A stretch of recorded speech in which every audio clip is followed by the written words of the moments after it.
Guys আমি আজকে করবো একটা প্র্যাঙ্ক। হ্যাঁ, তো এই প্র্যাঙ্কের কথা শুধু আমার ভাই জানে, আর কেউ জানে না। হ্যাঁ, তো আমি কি প্র্যাঙ্ক করবো চলো তোমাদের সঙ্গে শেয়ার করি। প্র্যাঙ্ক করার জন্য আমি ফার্স্টে নিয়েছি এই দেখো এই লাল ফেসটা। হ্যাঁ, আর নিয়েছি সাদা ধুতি। হ্যাঁ, তোমরা অনেকেই বুঝতে পেরে গেছো আমি কি প্র্যাঙ্ক করবো। হ্যাঁ, তো চলো লাগাই এটা। কিছু বলো, হ্যাঁ?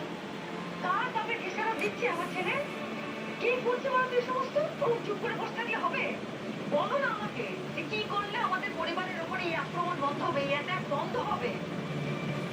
ঠাকুরপো, কি করলে আমাদের পরিবারটা বাঁচবে? তোমরা দেখতেই পাচ্ছ আমি ওটা লাগিয়ে ফেলেছি। এবার আমি শাড়ি পরবো।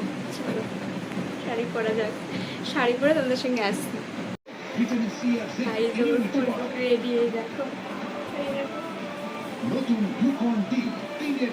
চলো দেখি এবার কি প্র্যাঙ্ক করা যায় সবার উপরে।